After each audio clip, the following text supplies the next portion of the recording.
Dictation शुरू होगी 3 second बाद। अफ़गान में आया नया मोड़ अपनी रणनीतिक संस्कृति के बड़े विरोधाभास को दर्शा रहा है। इस पर चल रहे विमर्श में इतिहास इतना हावी है कि भूगोल उपेक्षित हो गया है, जबकि भू राजनीति और भू रणनीति में भू यानी भूगोल ही पहले आता है। इससे एक अहम सवाल उभरता है, क्या इतिहास भूगोल को आकार प्रदान करता है? हकीकत यह है कि पश्चिम से हमें जो बड़ी रणनीतिक चुनौती मिलती रही है, उसमें भूगोल ही इतिहास को स्वरूप प्रदान करता रहा। भूगोल अफ़गानिस्तान के लिए वरदान तो भारत के लिए मुद्दे से भटकाव रहा है। इसके कारण है अफ़गानिस्तान हमेशा एक गरीब, रूढ़िवादी, बिखरी बिखरी रिहाइश और ढीले ढाले शासन वाला, चारों तरफ से एक दूसरे से लड़ती महाशक्तियों से घिरा मुल्क रहा है। ये सब उसे महाशक्तियों की लड़ाई का अखाड़ा बना देते हैं। 19वीं सदी में साम्राज्यवाद, ब्रिटेन और जार के रूस, 20वीं सदी में सोवियत संघ और अमेरिका, फिर अमेरिका और इसके नए वैश्विक प्रतिद्वंदी और राज्यविहीन मगर देशव्यापी अलकायदा के बीच यह पिसता रहा है। इस महान खेल में पाकिस्तान अछूता रहा, क्योंकि वह 1947 में ही अस्तित्व में आया। भूगोल ने उसे अग्रिम मोर्चे का देश इसलिए बना दिया क्योंकि उसकी लंबी सरहदें अफ़गानिस्तान के साथ जुड़ी थी, जो कि सोवियत संघ की सीमा पर है और महाशक्तियों के लिए एक रणक्षेत्र था। अमेरिका 1950 के दशक से ही इसे अपने अग्रिम मोर्चे का देश बना चुका था। इसका मतलब महत्व 1971 में तब दोगुना बढ़ गया जब चीन के साथ इसकी भौगोलिक और राजनीतिक नज़दीकी बढ़ी। 1979 में सोवियत संघ ने जब इस पर हमला कर दिया और यह शीत युद्ध का मैदान बन गया, तब इसी भूगोल ने पाकिस्तान पर रणनीतिक तोहफ़ों की बरसात कर दी। शीत युद्ध में विजय और अफ़गानिस्तान में पराजय के बाद सोवियत संघ का विघटन ठीक 3 दशक पहले शुरू हो गया। इतिहास बदलने वाली भू रणनीतिक नेमत पाकिस्तान के हाथ से फिसल गई। अमेरिका विश्व दृष्टि में उसकी अहमियत घटती गई, वहीं भारत के प्रति अमेरिका की गर्मजोशी बढ़ने लगी। लेकिन अपनी भौगोलिक स्थिति के कारण पाकिस्तान की खुशकिस्मती एक दशक बाद फिर जागी, जब विमानों ने न्यूयॉर्क में 2 टावरों को ध्वस्त कर दिया और इस हमले के मास्टरमाइंड का अड्डा उस क्षेत्र में पाया गया। पाक के लिए अमेरिकी तोहफ़ा गाड़ी फिर चल पड़ी थी। 1947 के बाद भूगोल ने भारत को कहाँ पहुँचाया और हम इसे अपने रणनीतिक सोच का सबसे बड़ा भटकाव क्यों कहते हैं? भारत को विरासत में 15,000 किलोमीटर की ज़मीनी सरहदें मिली। जिस दिन वह आज़ाद हुआ उसी दिन से इन सरहदों में से आधी पाकिस्तान के साथ जुड़ी हुई थी, जो पहले दिन से ही हमारा सैन्य प्रतिद्वंदी था। इसमें आज ज़्यादा फ़र्क नहीं आया, सिवाय इसके कि पूर्वी रणनीतिक सोच पूरी तरह ज़मीनी सरहदों पर केंद्रित हो गई। हमारे दिमाग में पाकिस्तान आतंकवाद चीन ही घूमता रहा और हम जवाबी तथा रक्षात्मक कार्रवाई करते रहे।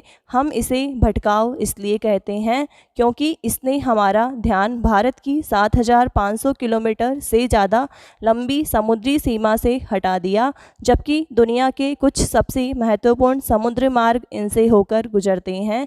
75 वर्षों से भारत की रणनीतिक सोच एक ऐसे खतरे को लेकर इतनी परेशान रही कि अपने अवसरों के लिए उसके पास समय ही नहीं था। हम यह क्यों कह रहे हैं कि अफ़गानिस्तान में ताज़ा परिवर्तन तीनों पक्षों के लिए बदलाव ला सकता है? यह अफ़गानिस्तान को अपने भौगोलिक अभिशाप से कैसे मुक्त करेगा, पाकिस्तान को उसकी नेमत से कैसे वंचित करेगा और भारत को उसकी भटकाव से कैसे छुटकारा दिलाएगा?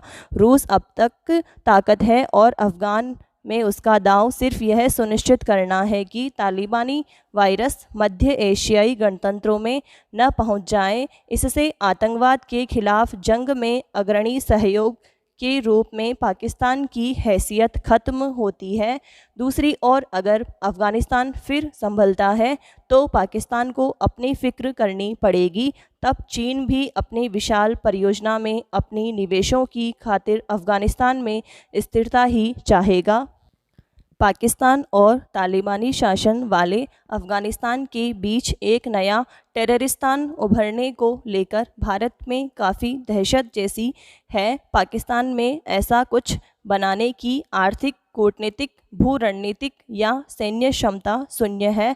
अगर वह इसकी कोशिश करेगा तो भारत के लिए अच्छी खबर होगी, क्योंकि इस तरह वह खुदकुशी ही करेगा। शीत युद्ध के पहले चरण में इस भौगोलिक नेमत ने 1971 में उससे उसके आधे मुल्क के रूप में कीमत वसूल की थी। दूसरे चरण में उसने अपनी संस्थाओं को बर्बाद किया। अब अमेरिकी कृपा से वंचित पाकिस्तान अफ़गानिस्तान के जरिए भारत को खतरा पहुंचाने में बिल्कुल अक्षम है। पैरा ज़िंदगी के डाकिये को हर एक घर का पता मालूम है, लेकिन वह डाक को डिलीवर करने में अपनी मर्ज़ी चलाता है। इसलिए समझदार लोग उसकी बहुत ज़्यादा प्रतीक्षा नहीं करते और अपना जीवन जीते रहते हैं। दुनिया में कुछ लोग ऐसे भी हुए हैं जिन्हें सबकी कुशलता की चिंता रहती है। रावण के मरने के बाद जब हनुमान जी सीता जी को सूचना देने गए तो वे पूछती हैं, कहो हनुमान, मेरे प्रभु राम, भाई लक्ष्मण और वानर सेना सहित कुशल से तो है। देखिए, सीता जी ने वानरों की भी कुशल पूछी। ऐसे ही तुलसीदास जी, जिनकी 2 दिन पहले हमने जयंती मनाई, रामचरितमानस में जब सबकी वंदना कर रहे थे तो एक पंक्ति लिखी, सारे जगत को सीता राममय जानकर दोनों हाथ जोड़ते हुए प्रणाम करता हूँ। तुलसी जी ने तो बचपन से ही अनाथ होकर मानव संकटों का विषपान ही किया था, लेकिन दुनिया को रामकथा का अमृत दे गए। हमारे लिए सीख है कि हमें दुनिया क्या दे रही है यह महत्वपूर्ण नहीं है, हम लौटा क्या रहे हैं, भगवान इसका हिसाब रखता है। ये दोनों व्यक्तित्व बताते हैं कब किसके जीवन में क्या घटना घट जाए कह नहीं सकते। इसलिए अपने हृदय में सदैव सबके कुशल की कामना रखिए। पैरा अफ़गानिस्तान पर मीडिया कवरेज देश छोड़ने की आस में एयरपोर्ट पर जमा हज़ारों अमरीकी व अफ़गानी लोगों की भीड़ पर केंद्रित है, परंतु एयरपोर्ट पर दिख रहे संकट से कहीं ज़्यादा बड़ा संकट अफ़गानिस्तान के सामने खड़ा है और ज़रूरत है कि विश्व अन्य भयावह वास्तविकताओं पर भी ध्यान दे। अमेरिका और अन्य मददगार देशों ने तालिबान का कब्जा होते ही अफ़गानिस्तान को दी जा रही वित्तीय सहायता रोक दी और अफ़गानिस्तान के वित्तीय लेन देन रोक दिया, जबकि अफ़गानिस्तान सबसे गरीब देशों में शुमार है जो बाहरी सहायता पर सर्वाधिक निर्भर है। वर्ल्ड फूड प्रोग्राम के एक अंदरूनी दस्तावेज के अनुसार आंखों के सामने मानवता पर भीषण संकट दिखाई दे रहा है। अफ़गानिस्तान सत्ता संघर्ष, अकाल और कोविड-19 की तीसरी लहर जैसे संकटों से जूझ रहा है। पैरा मोदी सरकार का मंत्रिमंडल विस्तार भले ही हो गया हो, लेकिन मंत्रिमंडल विस्तार की इतनी मजाल नहीं कि वो राजस्थान में होकर बताएं। वास्तव में राजस्थान में मंत्रिमंडल विस्तार की अपनी प्रक्रिया है। जैसे पहले चर्चा होगी, ये चर्चा 1 महीने से लेकर 9 महीने तक कितनी भी चल सकती है। फिर तिथि के बारे में चर्चा होगी, फिर विधायकों से फीडबैक लेने की प्रक्रिया चलती है, फिर मंत्रिमंडल विस्तार की परिभाषा पर गहन बहस होती है, फिर कोरोना की तीसरी लहर भी आ जाएगी, फिर देखेंगे। और ज़्यादा गहराई से देखना समझना चाहें तो गहलोत से स्वयं प्रत्यक्ष बात कर सकते हैं। कुछ समझ में आएगा तो फिर देखेंगे। समाप्त।